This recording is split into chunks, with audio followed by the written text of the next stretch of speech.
دعني هبلنا زخوركم تملكتنا زين عاوز زكاتة مرها جور زينات التلفزيون التجراي زعلنا لكم قريبنا لنا أفوركي قبل وقتهم جيجنا سراوي التجراي بوفرص حي براد جمرو مستنكرا عوتات بمقصال أب مسمر والدياورتان استراتيجيكا وبوتاتات دبر زبيت كتمان فاس موجان تشجهون أب تحتيك وتصرو علوم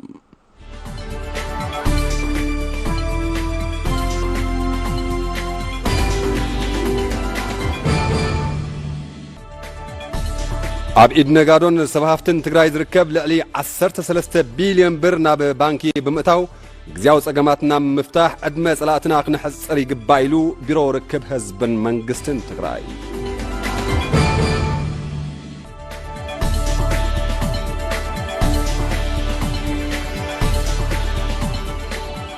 سراوي تجراي بفاشتاو جلا أبين مرخب تحفاشو من كم زورن تيكونس حزباون نتو زمسكر سراوي مخانو نبرتي كتما والديا قليصهم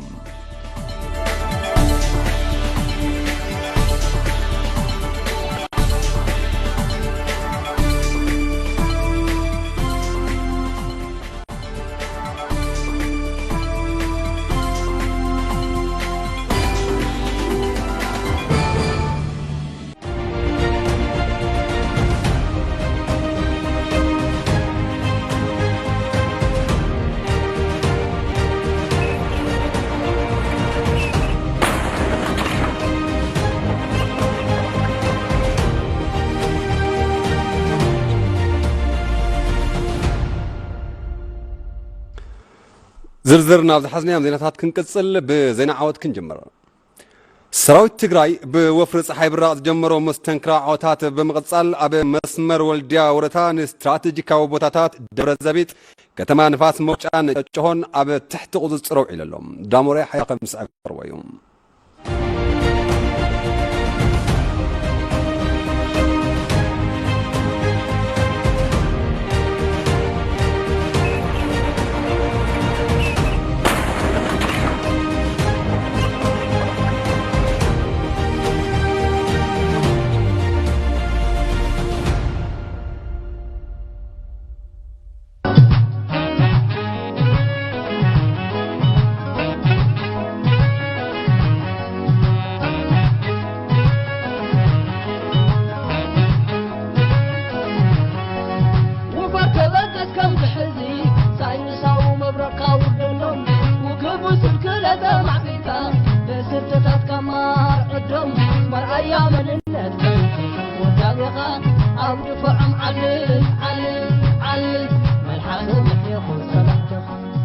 جيجنا سراوي تجراي بوفرص حي بالرأس جمرو أنصباراقي عوتات بمقصال أم مسمر والديا ورتا بزوسدو متقعتيم نستراتيجيكاوي بوتا دبر زبيت نوانا كتما غاينت كتما نفاس موچان چچهون اب تحت قصصرو او علولم ابزوج كساب حزينا وج كي اتوصنح ناي مبل 22 كفله سراويت كلتا كوماندو بطولنن فولي حيل محران ببزحات مدافع انت تقاسن تدقفن اللواني زبلن نفرت وج انت ساتفون كم دمساس كدحني كالن صلاي غعزو حيت سراويتنا نمعقاتن قل في بوتان محازن تدقاقامي ناي كلتا معالتات ملو فتنن تقبرون سراويتنا بحمشتان حسب بزوصد برقاوي متقعتيم ناب جدلاتن أصادفن تبتاتينو إيوم نستراتيجيكاوي بوتا دبر زبيت استقصاص سراويتنا بعلت شدشتن حس وقحتا دمام چچهو نزبሃል قلف بوتا تقصاصرلم جيجنا سراويت تجراي نصلاي عدل كيهابه زوصد قلطف متقعتي هندبت زخونه فولي حيلم حرام تبتاتينو ابيات امنت ابيات تمرتي تشغيطو ككلاخل تفتنون بحيت سراويتنا قليو تدمسيسو قليو دما بمبتتان وانا كتما غاينت زخونت نفاس موچا تقصاصيرلم ابزي كبر بعتن حسك ساب شدشتن حس استخايدو وق لعل حدا شيح موت لعل حدا شيحن 500 عصب سراويت ابي دما قسلاتن كوينو ملوم بركت زبله ما اخلاين فكوستن اصوارات دما نبرت حيت سراويتنا كوينولم ابزوفري حزب محرا بحفشام حزب غاينت دما بفلاي نتي قدمي 31 عامتات انصر درغاب سخايده وسان ناي غنان دبرتاورن وق صنوع دجن كوينوم ታሪክ ዝሰርሐም ለምውን ተመሳሳሊ ታሪክ ይፍጽመሎም ስለዝኾነ ህዝቢ ጋይንት ንሰራዊትና ዝገብሮ ዘሎ ድጋፍን ወተሃደራዊ ኮማንድ ሰራዊት ትግራይ ዘለዎ ልዑል ክብርን ምስጋናን ይገልጽ ብወፍሪ ፀሓይ ብራቕ ዝካየድ ዘሎ መጠነ ሰፊሕ መጥቃዕቲ ሕዝውን ተጠናኺሩ ይቕጽል ምህላው ወተሃደራዊ ኮማንድ ሰራዊት ትግራይ ገሊጸሎም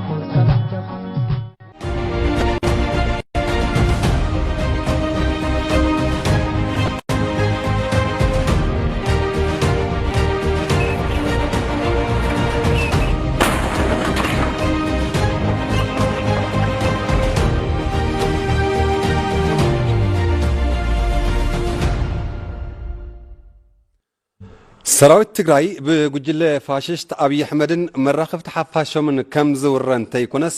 ህዝባውነቱ ዘመስከረ ህዝባዊ ሰራዊት ምዃኑ ነበርቲ ከተማ ወልድያ ገሊጾም በዓልታት ጥፋት ተነዝሐ መርዛም ወረ ተደናጊሮም ዝሃደሙ ነበርቲ እታ ከተማን ከባቢኣን ናብ መረበቶም ተመሊሶም ሰላማዊ ናብርኦም ክመርሑ ከም ዝግባእ ድማ ንቴሌቭዥን ትግራይ ርእይቶኦም ዝሃቡ ነበርቲ ከተማ ወልድያ ገሊጾም ኣለዉ ገብረ መስቀል ኪሮስ ናብቲ ከባቢ ተንቀሳቒሱ ዘዋዱ ጸብጻብ ከም ዝስዕብ ክቐርብ እዩ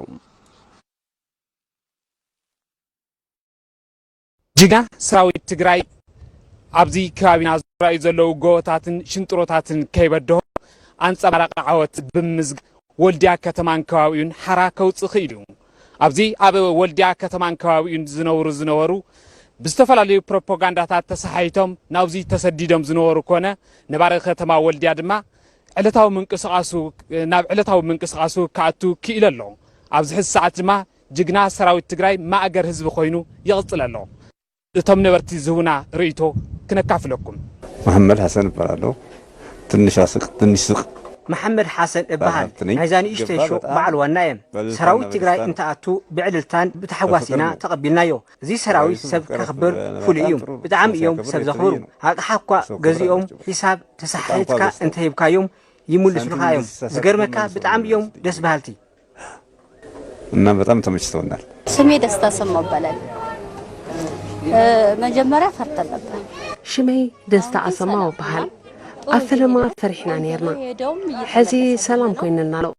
ጽቡቅ ዘሎ ዝተፈናቀሉን ይምለሱ እምዘር ጥሩ ነው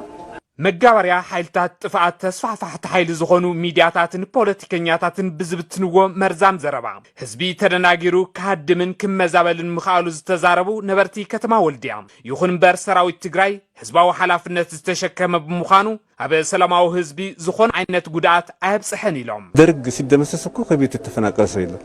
ደርግ ክድምሳስ እንተሎ ዝተመዛበለ ሰብ ኣይነበረን ዝኸፍአ ኩናት ኣብ ዝተካየደሉ ዝኾነ ውልቀ ሰብ ካብ ገዝኡ ኣይወፀን ሬድዮ ኾነ ቴሌቪዥን ከፊትካ ዘዋግዕዎ ዘሕፍር እዩ ነዚ ክሰምዕ ዝፀንሐ ህዝቢ ተደናጊሩ እዩ ገዝኡን ንብረቱን ገዲፉ እዩ ከይዱ ፈጣሪ ኣሚኑ ዝተቐመጠ ድማ ርኢኻ ብሰላም ይነብር ኣሎ እዚ ኩሉ ሰራዊት ከቢቡና እኳ እንተነበረ ነባሪ ኣይተጎድእናን ኣብ ሰላማዊ ሰብ ጉድኣት ኣይበፅሕን ስላልተጎዳብን ያሁሉ ሰራዊት ከቦ እንደነበረ በሲቪል ላይ ጉዳት አልደረሰ እሸሹትም አሁን ደግሞ እየመጡ ነው ሀዲማም ዝነበሩ አመንጻም ዘለው ዝተዓፀው ግልጋሎት ወሃብቲ ትካላት ይኽፈትለው እግዚአብሔር ይመስገን ደህና ለና ምስ ክፍል ህዝቢ ሰራዊት ትግራይ ዘተዘካየዱ ነበርቲ ከተማ ወልድያ ህዝባዊ ሓላፍነት ዝተሸከመ ሰራዊት ኮይኑ እኳ እንተረኸብዎ ብርክት ዝበለ ነባሪ ገዝኡን ንብረቱን ብዘይናባይ ሓዲጉ ዝሃደመ ብምህላው ነዚ ዕድል ተጠቒሞም ኣብ ስርቂ ዝተዋፈሩ ገበነኛታት ብምህላዎም ምስ ሰራዊት ትግራይ ተሓቢሮም ከባቢኦም ክሕሉ ድልዋት ምዃኖም ሓቢሮም ከገባችሁ ጀምሮ ምንም እንግዲህ እንትን ያለው ነገር የለም ካብዛኣተኹምሉ ጀሚሩ ዝኾናዮ ነገር የለን ክሳብ ሕዚ ጽቡቕ እዩ ዘሎ ወገናትና ሰንቢዶም እንተሃድሙ ሰረቕቲ ነዚ ከም ዕድል ተጠቒሞም ይሰርቁለው ነዚኦም እንዳሓዝና ናብ ሕጊ ኸነቕርቦም ይግባእ የሚዘርፍን ሰው ደግሞ ያዝነ ለህግ ማስረከብ አለብን ስሪን ቃል እንደገና ሌላ ተኩስ ሲኖር ነው ተመልሽ ወደዚህ ወደ ከተማ ይገባ እዛ ቤት ሄጄ ልሙት ብዬ ነው የመጣሁት ነው ለመናገር ማለት ነው حقن مزراب اب سرين قا تخصن تخفات كهدم حاسبا نيرا اب غزاي مماتي حشان لكن تملس مزي نابزي متملسنا زعزبنا يا نجار انت هلو يدما بفقر يخم حسكمنا اتسرق زل غزا بناي بعلنا سباتيو نزي بينكم كتقازا صروي تخلون نحنا تودينا نايز هذا موغناتنا كيورار حاضرنا كنحلو اينا ይሄንን ነገር እናንተ ብታችሁ ልታቆሙት የምትችሉ ነገር አይደለም እኛም አብረን በምናደርገው ድጋፍ ነው ኔትወርክ የለም ዘመዶቻችን ነግረን እንኳን እንደኛ ደስታ እንዳንሆን እንኳን ደስታ እንዳይሆኑ እልል ብለው ስልክ የለን ቤተሰብና ተረጋግዖም ከማናት ሓጉሶም ከይነብሩ መልእኽቲ ስለዘይበጽሖም ናብ ደሴን አዲስ አበባን ይኸደሉ ኣብ አዲስ አበባ ምስ በጽሑ ናበዮም ክኸዱ ስለዚ ወገናትና ካብ ህድማ ተመሊሶም ትካላቶም ክኸፍቱ ይግባእ የተዘጋው በር ሁሉ ይከፈት ፍርሃቱ ገና ከልባችን አልወጣም ያንዳንዱ تزحدرنا فرحي كوستنا زغداي وصن استعصوت كانت خفته غبرلنا حساكم غنا دس زبل سلازخونه بطعمنا نفتوكم نخبركم በጣም እንወዳቸዋለን እናከብራቸዋለን እንደው ሸሽቶ ሄደው ወደ ቤቱ ይመለስ ሀዲሙ ዝኸደ ናብ ገዙ ይመለስ ኣብ ካልኦት ከተማታት ዘሎ ህዝብ እውን ኣብ ገዙ ዓሪፉ ይቀመጥ ንሕና ስልኪ ስለ ዝዓጽወና ይምበር በብኸባቢኡ ዘለው ንፈልጦም ሰባት ደዊና ከይተሃድሙ ክንብሎም ነርና ኢና ግና ኩሉ ነገር ዓጽሞ ከይዶም زهدم ህዝቢ ናብ ገዙ ተመሊሱ ዕለታው ናብሩ በሰላም ከመርሕ ሰራዊት አድላይ ምትሕባር ከም ዝገብርን ነባሪ ከተማ ወልዲያ ድማ እቲ ጀሚርጎ ዘሎ ሰላማዊ መነባብሩ ቀጻልነት ክህልዎ ተወዲኡ ከባቢኡ ክሕሉ ከም ዝግባእ አመራርሓ ክፍለ ህዝቢ ሰራዊት ትግራይ አተሐሳሲቦም የማይፈቀዱ ነገሮች አንዱ ካብ ዘይፈቀዱ ነገራት ስርቂ ፍጹም ዝተኸልከሉ እዮም ዓስኹም በዓርስኹም ተወዲብኩም ከባቢኹም ክትሕሉ ይግባእ ታጣቂዎች ትጥቃቸው ይዘው አርፈው እንዲቀመጡ ንገሯቸው ኃይልታት ጥፋት የሻል ክሳብ ዝብሉ ድማ ገስጋስ ሰራዊት ትግራይ ተጠናኺሩ ይቕጽለሎ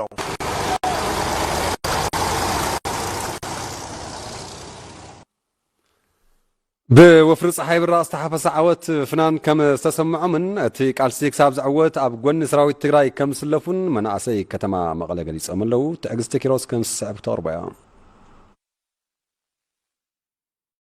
حيت سراوي تግራይ بوفر صحيب الراق اب زكاي زلو وفر زمزግበ ዘሎ መስተንክራው ስርሒታትን ዝሓፍሶ ዘሎ ዓወታትን ፍናን ከም ዝተሰምዑ መናእሰይ ነበርት ከተማ መቀለ ክፍለ ከተማ ዓይደር ጣብያ ዓድሓ ተዛሪቦም እንታይ መኽብለኪ እዚ ዓወት እዚ ፍሉይ ንዓይ ማለት ፍሉይ ተሓጓስ ፍሉይ ፍናን ትግራዋይስ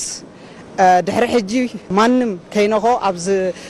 ቀርና ኣፍሪካ እዚ ደረትና ነፊሕና ንሕና ተጋሩና ኢልና ንርአየሉ ነቲ ሕዚ ትግራይና ረኺባቶ ዘላ ወይ ከዓ ህዝብና ረኺብዎ ዘሎ ሃዋህብ ናይ ሰላም ፀሓይ ናይ ምብራቕ ናብቲ ዝለዓለ ብራኸ ንምብፃሕ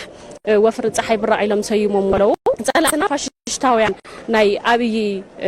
ወታደራትን ናይ ኢሳያስ አፈወርቂ ዕሱባት ባንዳታት ወታደራትን ክዳንና እንኳስ ጽሪ ክዳን ንኸይንኽደን ከተማ ንኸይንወፅእ ከም ድላይትና ንኸይንዛወር ገይሮምና ዝነበሩ ሕዚ ግና በቶም ሓይልታት ምክልኻል ትግራይ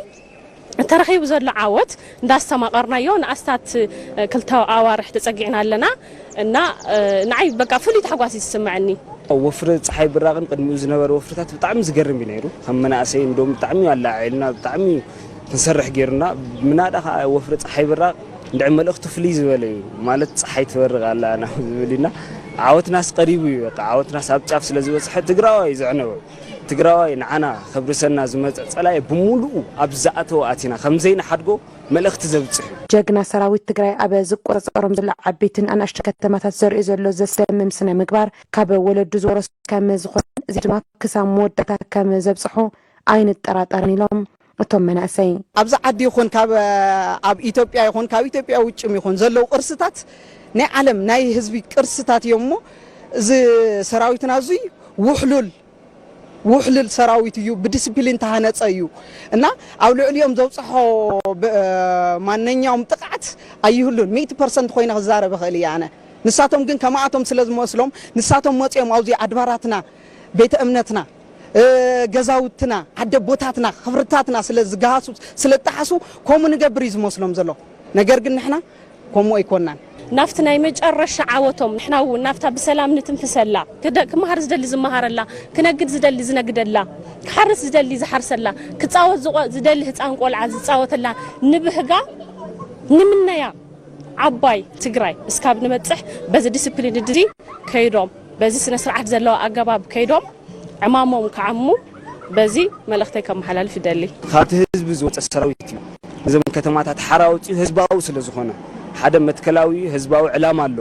ዝኸደሉ ዕላማ ኣሎ ስኺሎ ከምዞም ዝመጹና ንዓና ኸብርሱ ጸላእቲ ከማ ይኾነን እንዳረሸና ይኸይድኒ ዕላማ ስለዘሎ መትከላዊኒ ስለዚ ኣብ መትከልን ኣብ ዕላማን ተደሪኹ ዝገርም ሰራዊት ዝገርም ስራሕ ይሰርሕ ዘሎና ያው ህዝባዊ ስለዝኾነ ብሓጺሩ ሰራዊትና እቶም መናእሰይ ቦፍራ አላባ ነጋ ወፍሪ ደታት ትግራይን ሕዚ ዝካየድ ዘሎ ወፍሪ ፀሓይ ብራቕን ዝተሓፈሱ ዓወታት ብምሕባን ኣብ ቀረባ እዋን ናብ መስርዕ ሰራዊት ትግራይ ከም ዝጽንበሩ ድማ አረጋጊጾም ሰራዊትና ድማ አጆኻ አለና ጎንኻ ምንም ብዝደለየ ሓገዝ ኣብ ጎን ኮይናስ ክንስዕቦ ዝግጁ ኢና ንሕና ከም መናእሰይ ሓደ ኩሉ ሻዕ ዝሓስቦ ነገር እንታይ ኣሎ ትጽንዓት ኣባናኒ ተወፋይነት ምሳናኒና ህዝባውነቱን ኣብ ሰራዊትና ኣሎ ምሳና ይዘሎና ካብ ኩሉ ላዕሊ ካብ ወለዶ ናብ ወለዶ ትግራይ ዝመሓላለፍ መትከል ምሳና ይዘሎና ዕሰል በቃ ክንዓስል ኢና ግዴታ እዚስ ባህርያዊ ነቦታትና ኢና ክንመስል ተወዲብና كنحجزن دجن كونن أدلاين تخينون نبت بايتا اسكع مودعتا خنكيد دد حريوم أجخم ألنا خنبلوم ألنا تقرأينا سعر آيا مليسا دقاقي ما دما كل جزء خد سعرها أبيد نجارون سبحفتن تقرأي ذركب لعلي 13 بليون برن أب بانكي بمتاو جزياوت أجمعتنا مفتاح عدم صلاتنا كنا حتى بايلو بيرو ركب حزب منقستن تقرأي زرزر تحستوت مجلسي هو تبرهانه كم السعبتار ويا سمونا ملأختي بيرو ركب حزب منقستن تقرأي أب إنا زلو قرشي أب بانكتاتنا بمعقار وديتات وررت نفشل قدم خلون لعلو خلن سراوي تقرأي بوفرت حيبرا ششو عق ايتاي عطو حيل دمنيات صلاتنا من زمن وقع قلتمو مسارحتاتو عبزت عمو بوتان جزين ان امشاشا بزمت قبوزرلو كل مداوي تخطاتلتي تدرارابي عوتات منقست تقراي استسمعو درت ألبو حاقوس بشم هزب تقراي فتوتنان دقفت هزباو كيناتنان انتقلت زلعالة كبرن نايك آلسوانن يفترلو سراوي تقراي متأن مقوتو كساب 45 ديجري سنتيغراد زعكان هارورن طلعت حي برخاتات عفارن كبير كرمتي برد وحج قرنا صحيتان زي فليو قوتاتن صدفتاتن قدلاتن كل محرا كاب قداموت ولدو زورسو ونن نحين ويانا يهلخ صنعاتنا صنع حيزو زقات موت اقماتن بدهوتاتن بناي بعلو بلح موزتاتن بلحاتن النفناتحة كم تقر رأسي قصيرخا زي ودعو عطقات دمنيات ألاتي قجل فاششت أبي أحمدن قباتا يمرار حاكل لمحران كم كوانا عنقول دقاق زبلوم دلو نقاداين لمعاتو بعال هافتن حويسكا أبدجن زلو هزب تقراي كيسل كيه بزي مقراز مورالاون نواتاون حاجزاتي قبرولو سلازل يوم ازيمولو زي قدل حاجز هزب تقراي دمنيات ألاتنا نحنسابن نحوارون كساب زغبرو كم زغتصلون منقست تقراي نساتون أي تراترن يخون دا أمبر صلاة هزب تقراي زخونو كلهم وررت حيلتات زحنت أوام نايت افقات بروجكتات مالتون نهزب تقراي بتأيت بتأميت تأتاو تقعات هابتن نبراتن بمعناو زبل زر هزب تقراينا مصنات باكيجوم قبعات مريتوم كساب زفتسم أي قد فوان بأنصارو أتناخيروم كم زقصللو نعقل صبت أرمنياوي بارباراو قفعتاتن نمفتسم ندحريت كم زيبلو هزب تقراي زسحتو قداي أي خونن انتقونا هزب تقراي بحافشا دمنيات ألاتنا ليكان حيلتات تمكحتن سعبتومن بزح عمتات زساور ووم وديتات بقالسو بدأت إسئيوم بفلاي أبزحلفوت شعات توارح بوررت حيلتات تهكينهم زنبرو نايت افقات باكيجات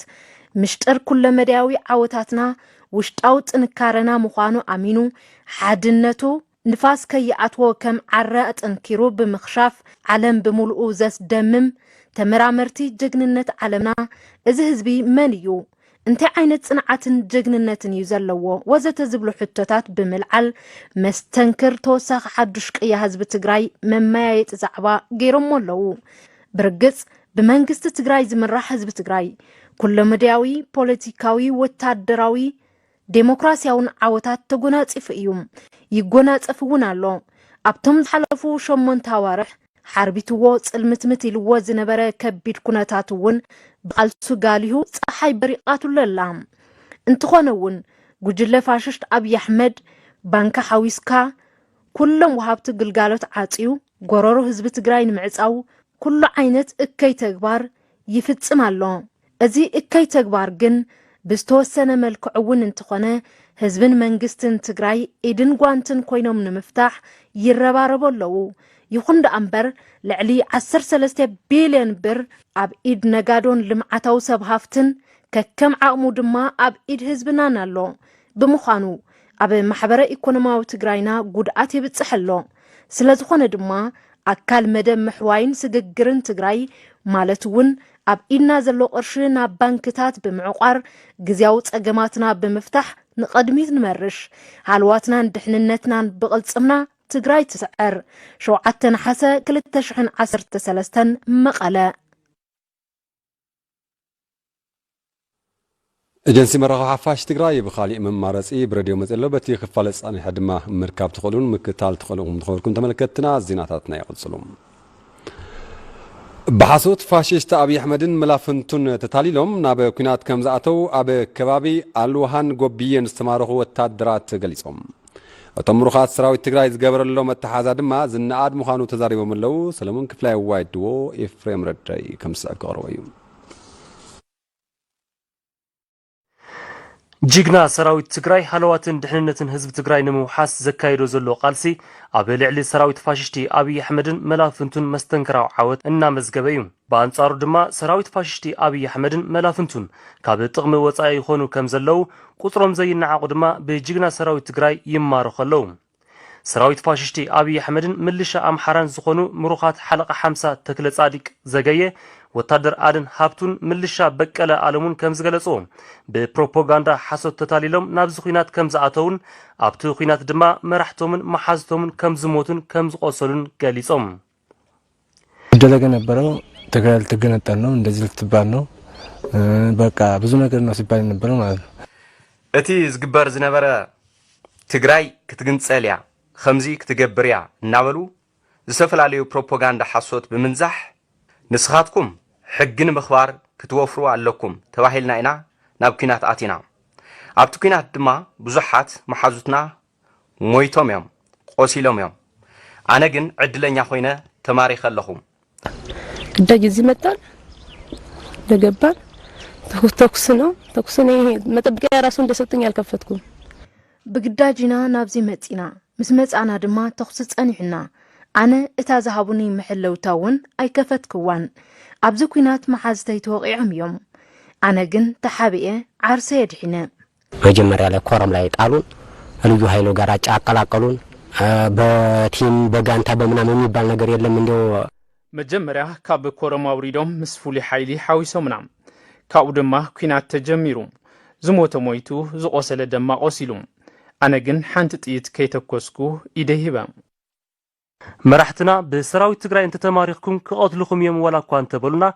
አንሕና ግና ካብታ ተማሪኽናላ እዋን ጀሚርና በሰራዊት ትግራይ ጽቡቕ ክንክን ይግበረልና ኣሎ ዝበሉ እቶም ሩኻት ኣብዚ ኩናት ዝተዋፈሩ አካላት ኢዶም በሰላም ንሰራዊት ትግራይ ክህቡ ከም ዝግባእ ድማ ምዒዶም እንደዚህ ጦርነት እንደዚህ አለ እንደዚህ ትገደሉ የሚባለው ስተት እንደሆነ እኛ ራሱ ምንም የሆነው ነገር እንደሌለ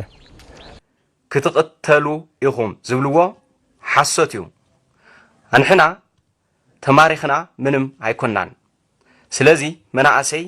ብዘይ አግባብ ካብ ገዝኦም ክወጹ የብሎምን በፕሮፓጋንዳ ሓሶት ተታሊሎም ኩሞቱ የብሎምን ጁንታ እንደዚህ ሰውን ይገላል እንደዚህ ያረጋል ምናም ሲሉኝ እንደተጠበቅኩት አይደለም ያገኘሁት በጣም ደስ ብሎኛል ጁንታ ሰቢቀትልዩ ከምዚ ገብርዩ ኢሎምኒ አነ ግን ከምት ዝበሉና አይኮንኩን ረኺበዮም በጣም ይደስልኒ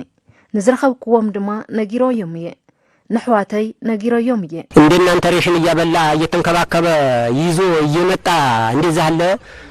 ወታደራዊ አሰራት ታይቶን ተሰምቶ የማይታወቅም የናንተ በጣም ቆንጆ ነው ከምዚ ከማኹም ራሽን እናብልዐ እናተንከባከበ ሒዙ ዝመጽእ ወታደራዊ አሰራርሓ ተራእይን ተሰሚዕና ይፈልጥን ናትኩም አተሓዛ ብጣዕሚ ጽቡቕ እዮም ክልተ ግዜ ሰለስተ ግዜ ዝማርኽኩም ወታደር ብነፃ እንትሰዱ ወንበር ክትቀትልዎ አይረአናን بقلصومن بحايلون صلاتو زدمس زلو سراويت تግራይ ዘለዎ ህዝባዊ ውግንናን ስነ ምግባርን ኣብ ኩናት ዝተማርኹ ወታደራት صلاتي بزግባእ ዝሕብሕብን ዝከናኸን ምዃኑ ድማ ተፈላለያ መራኸብቲ ማዕኸናት ዓለም ምጽብጻበን ዝፍለጥ እዩ ህዝቢ ትግራይ ፋሽስታውያን ወረርትን ምምሳስ ዘካይዶ ዘሎ ቃልሲ ክሳብ ዝዕወት ደጀን ኮይኖም ከም ዝሰርሑ ነባራት ተጋደልቲ ነበርቲ ከተማ ዓብይ ዓዲ ገሊጾም ንጸብጻብ ንጉሰ ማረ ፍሬም ርዳይ ከም ዝስዕብ ቀርቦ እዩ ኣብዚ ሓለፉ 8 ኣዋርሕ ህዝቢ ትግራይ ብወረርትን ፋሽስታውያን ዘርኡ ከጽንትዎ ሰፍ ዘይብል መከራን ግፍዕን ፈጺሞም እዮም ነባርነቶም ኣብ ከተማ ዓብይ ዓዲ ዝኾኑ ነባራት ተጋደልቲ ኣብ ዝሃብዎ ሪቶ ጸላቲ ተላፊኖም ኣብ ልዕሊ ህዝቢ ትግራይ ዘብጽሕዎ ግፍዒ ህዝቢ ከም ህዝቢ ንምብራስ ዝተሃቀነ ከም ዝነበረ ይዛረቡ ብሓፈሻ ጸላኢ ኣብ ትግራይ ከቢድ ወራሪ ያካይዱ ተሪኡ ዘይፍለጥ ወዲ ሰብ ገጥሞ ዝብል ዘይሕሰብ ተጽዕኖ ይወጽሕዎ جبداوس بخبيت براتوس بنفرتس بأجار بمكايز تدقفن بأجار سراويتن بزح قفتات يوصيو نقد تكالات عانيم يوم ممهران كوليج تكنيك كوليج عاني توريري بزح قفعن مدفرتن بصحناي مالتي أقوالات تقاسي سمون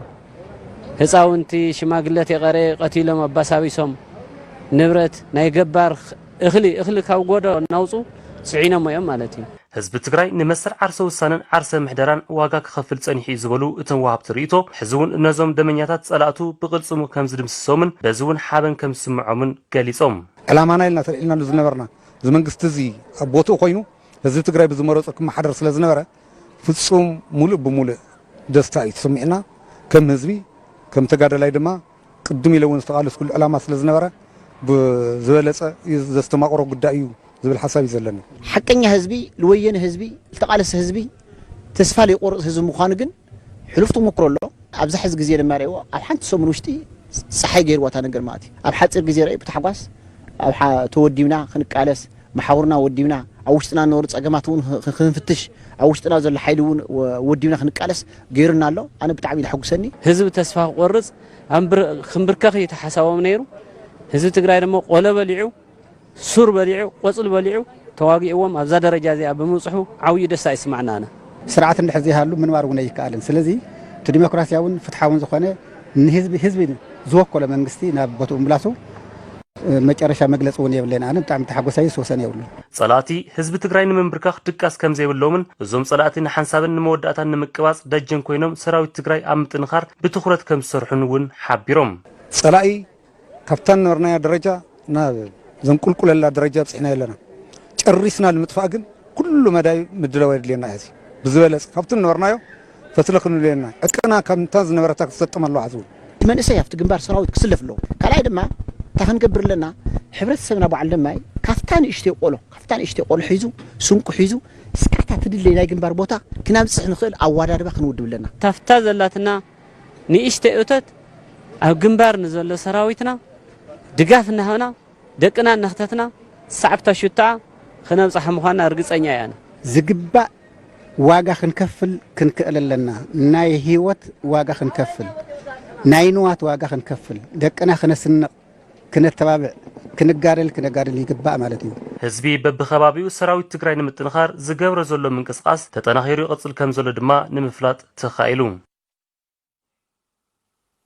لو حبرات منغستات أمريكا أب قرن أفريقيا جيفري فيلتمان زقصر زلو كنا دون مبال علمو أب زقصر المعلتات أب إثيوبيا عدوت كجوريهم درس برهانة كم سؤال كارو لو حبرات منغستات أمريكا جيفري فيلتمان أب تجري زقصر زلو كنا دون مبال علمو كسال سمون عدوتنا في إثيوبيا كايديوم فلتمان كابن حاسة 15 سكاب 24 كلتشن 10 سلستنا متمر الزكايد وعدت إثيوبيا جبتي حبرات إمريت عربن كم زبصحو تحبيرهم ዓመት ክመልኦ ሒደ ተዋርሕ ዝተረፈ ኩናት ትግራይ ሕዝውን መልክዑ ለዊጡ ይቕፅል ምህላው ብምርዳእ ብሰላማዊ መንገዲ ክፍታሕ ፀቕጥን ምግባር ዝዓለመ እዩ ዑደት እቶም ልኡኽ ፍሉይ ልኡኽ ቀርኒ ኣፍሪካን ሃርበኛ ዲፕሎማትን ኣሜሪካ ጀፈሪ ፈልትማን ኣብ ትግራይ ዝማእኸሉ ኩናት ኢትዮጵያ ናብ ሰብኣዊ ቅልውላው የምርሕ ብምህላዎም ብልዚ ክፍታሕ ከም ዝገባእ ዓሊሙ ምዃኑ እውን እቲ ጸብጻብ ኣመላኺቶም ብተወሳኺ ኣብ ሱዳን ተዓቂቦም ዝርከቡ ስደተኛታት ኢትዮጵያ ካብ ሓምዳይት ናብ ባሲንጋ ዝተባሃለ ኣብ ምብራቃዊ ክፍሊ ገዳሪፍ ጊዜያዊ መዕቀቢ ለውጢ ከም ዝገበሩን እዚ ድማ ኣካል ትዕዝብቲ ቶም ልኡኽ ክኸውን ከም ዝኽእል ትፅቢት ይግበር ኣብ ትግራይ ሶማያ ሰብኣዊ ሓገዝ ንምብፃሕ እናተንቀሳቐሱ እንተሃለዉ እውን በምኽንያት ምዕፃው ማሕበራዊ ግልጋሎት ንተሓገዝቲ ዝምጥን ስራሕ ይሰርሑ ከም ዘየለውን ቁፅሪ ንረሃብ ዝተቃልዑ ተጋሩ 400,000 ከም ዝበፅሐ እውን ኣብ እንግሊዝ ንመደብሩ ጋዜጣ ዴይሊ ስታር ጸብጺቦሎም ንፍሉጣት ፖለቲከኛታት ጃዋር መሐመድ በቀለ ገርባን ልደቱ አያለውን አማኻሪ ሕጊ ዝነበሩ ኣይተ ዓብደል ጀቢር ሁሴን ኣብ ከተማ አዳማ ሞይቶም ከም ዝተረኸቡ አዲስ ስታንዳርድ ጸብጺቦም ናይቲ ዓብደል ጀቢር ሁሴን መሓዞኦም ዝኾኑ ኣይተ መሐመድ ጅማ ነቲ ማዕከን ዜና ከም ዝገለጽዎ 12 ቀበሌ ተባሂሉ ጽዋዕ ቦታ ወዲቆም ከም ዝተረኸቡ ተዛሪቦም ሓላፊ ጸጥታ ከተማ አዳማ መኩርያ ድንቁ መንቀልሞት እቶም አማኻሪ ሕጊ ንምግላጽ ዘኽእል መረዳእታ ከም ዘይረኸቡ ሓቢሮም ኣለዉ በአካላት ዓብደል ጀቢር ሁሴን ምልክት መውቃዕቲ ከም ዘይተረኸበን ኣማውትኦም መዛረብ ዛዕባ ኮይኑ ከም ዝርከብን ጸብጻባት ኣመላኺቶም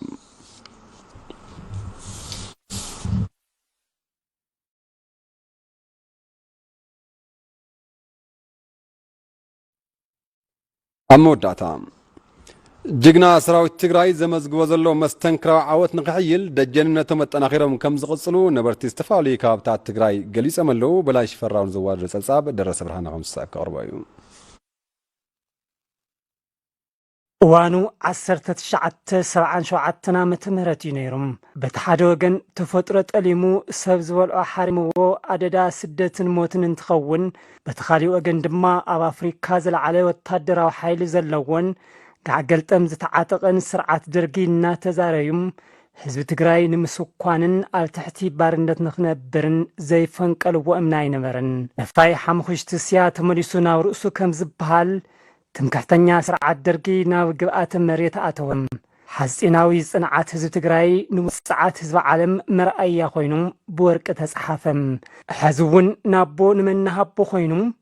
ዳግም ሓመድ ነጊፎም ዝተልዓሉን ስዕረት ዝጉልበቡ ዘለዉ ተረፍ መረፍ ደርጋውያን ዝኾኑ ጉጅለ ፋሽስታዊ ኣብይን መላፍንቱን ከምኡውን ውልቀ መላኺ ኢሳያስን ተባርዮም ቁምብላታት ብሰማይን ብምድርን ብምዝናብ ህዝቢ ትግራይ ከም ህዝብን ምጽናትን ክብርታቱን ታሪፉን ብምድምሳስን ብምውራርን ዳግም ንኸይልዓል ዓሊሞም ማዕለያ ዘይብሉ ግፍዕን ጨፍጫፍን ፈጺሞም በዚ ግፍዕን ጨፍጫፍን ዝሓረነ መንእሰይ ትግራይ ሕድሪ ጀጋኑ ኣያታቱ ብምዕቃብን ኣሰሮም ብምስዓብን ኣብ እንግድዕኡ ዝነበረ ኣርዑት መከራን ጭቆናን ፋሽስታውያንን ወረርትን ቀላጽሙ ተጠቒሙ ኣብ ግንባር ብምስላፍ ነቲ ከም ዘርኢ ከጽንቶ ብምድርን ብሰማይን ዝወፈረ ጸላኢም ዶኻዕኳዕ ብምባል እንሆ ኣንጸባራቕ ዓወት ብምምዝጋብ ንቕድሚት ይግስግሳሎም ዝነበረ ድፋዕ ብጣዕሚ ከቢድ ነይሩ ግን በቃ ብቦምቢ ብብሬን ብድሽቃ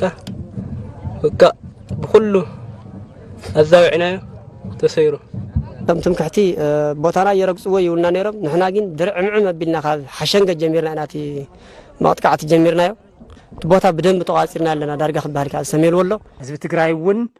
ኣብ መንጋጋ ጸላእ ኮይኑ ብፋሽስታውያን ወርቲ ኣይግዛእን ኢሉም ውዳብኡ ኣጠናኺሩ ጅግና ሰራዊት ትግራይ ንዘመዝገቦ ኣንጸባራቒ ዓወታት ደጀን ኮይኑ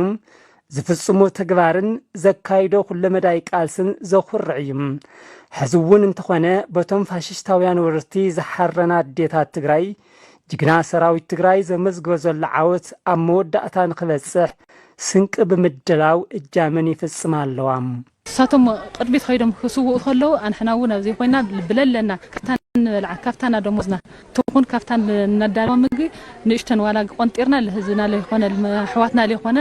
ማንም ኣይኮነ ተባሂሉ እዩ ተላዓዒና ኣለና ማለት እዩ ኣብ ነቲ ዝኳሻሕ ዘሎ ግንባር ኸይዱ እንቶም ጸላእቲ ንምጥፋእ ዝገብሮ ዘሎ ቃልሲ ንሕና በዚ ደጀን ወይ ሓይሊ ወይ ተወሳኺ ጉልበት ኮይናዮ ከይጠሚ ብሙሉእ ሞራሉን ትውግእ ከካይደን ቶም ጸላእቱን ከጥፍእ ክፍሽሎም ስለ ዘለዎ ኢና ነዘጋጅ የለና ብቐጻልነቱን ኣብ ጎኒ ሰራዊትና ኮይና ኣብ ጎኒ ሕዋትና ኣብ ጎኒ ወለድና ኮይና ንኽእሎ ኩሉ ክንሕግዝ ከም ዝኾነ ብዙሕ ገንዘብ ኣኪብና ኣለና ተወሳኺ ጥራሕ ኣብቲ ነጋዳ ኢለ ይኾነ ተኻራይ ኢለ ተው ገዛ ለለ ተብለ እዚኣ ኣነ ለላትን እያ እዚኣ ክገብር እኒአኒ ኢሉ ያው ኩሉ ተሓጋጊዙ ብልበለፀ ነገር ካብ ህዝል ድሓርለ ክንቕፅለሉ እኒአና ገባር ካብ ሃፍታም ካብ መንግስቲ ሰራሕተኛ ካብ ለለዎ ፈያ ሕድሕድ ለሎ ብብጣቢኡ ብብቕሾቱ ኮይኑ ሕድሕድ ወለድና ገባራት ሃፋትም ለለዎ ኣዋፅኦም ንሃውና ቅርሺ ብቅርሹ እኽሊ ብእኽሉ ኮረንሾ ብኮረንሹ ኮይኑ ብለለ ካብ ተገነት ጌርና ኣሕና እውን ምስኣቶም ኣብ ጎኖም ኮይና ንሰርሕ ኣለና ነቲ ዝወፈረ ሰራዊትና ንድሕሪት ከይዕፀፍ ንድሕሪት ከይጠሚ ክሳብ መጨረሻ ንሰርሕ ኣለና ኢና ሕዚ እውን ንቐፃሉ ንሰርሕ ኢና ሓቦን ጽንዓትን ዝሰነቐ ሓረስታይ ትግራይ እውን እንኳን ሃፍተና ህይወትና እውን ንምሃብ ድልዋት ኢና ኢሉ ካብቶም ኢድ ፋሽስታውያን ወረርቲ ሓይልታትን ዝተረፉ እንስሳን ውፅኢት እንስሳን ንጅግና ሰራዊት ትግራይ የወፊ ከም ዘሎም ይገልጽ ካብ ጥረድ ሒዝና ክሻዕ ኸዚ ኣብ ገዛ ያተናይ ጥሕንም ምችቻው ኮረሸም ምችቻው እንጀራ ላጋገርና መሃብ ልልሞፅለ ክሻዕ ኸዚ ምንም ለዕረፍናየ ነገር የለ ኸዝለ ኣብ ላእተው ዋእቲና ኩሉ ህይወትና ይኹን ንብረትና ምስ ደቅና እዩ ተወረዳና ክሳብ ሕዚ ልዕሊ 4000 ኩንታል እዩ ኣኪው ብእኽሊ ደረጃ ልዕሊ 3.1 ሚልዮን ብቅርሺ ኣኪው እዩ ካብዚ ብምቕፃል ብጠለበግዕ እውን ልዕሊ 478 ብመዓር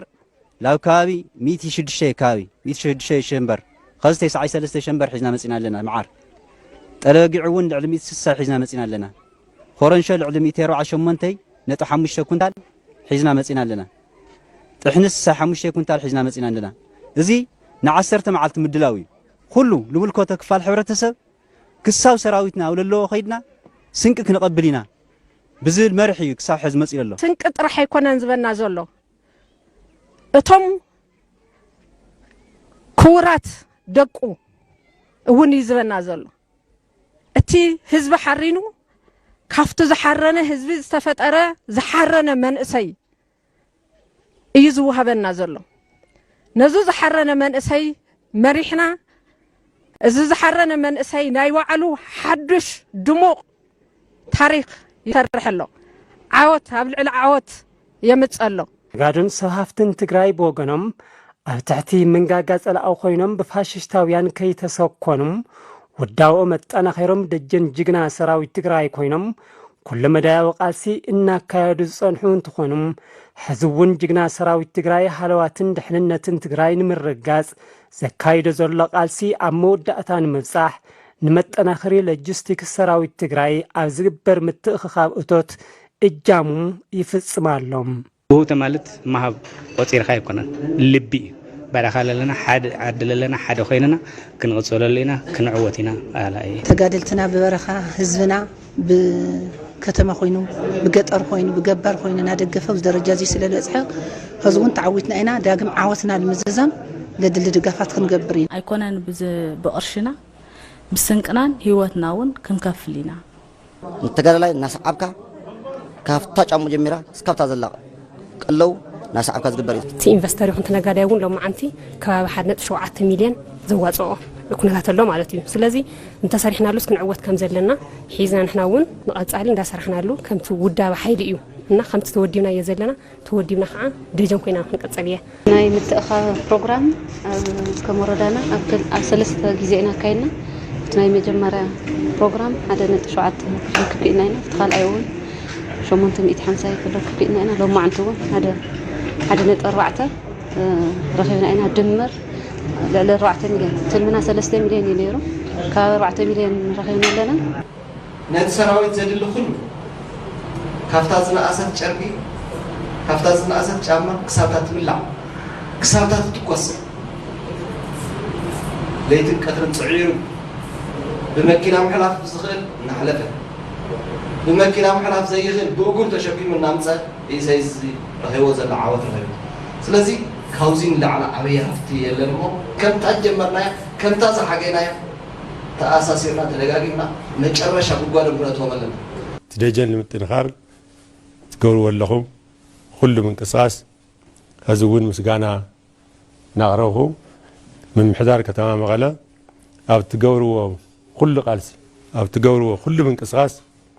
الله يلخون دقاف خم دقاف الراقص لهم إلى ኣብ ውሽጢ ዓድን ወፃእን ዝርከቡ ተወለድትን ፈተውትን ትግራይ ብውልቀን ብውዳውን ኮይኖም ዘለናሉ እዋን ክረምቲ ምዃኑ ተረዲኦም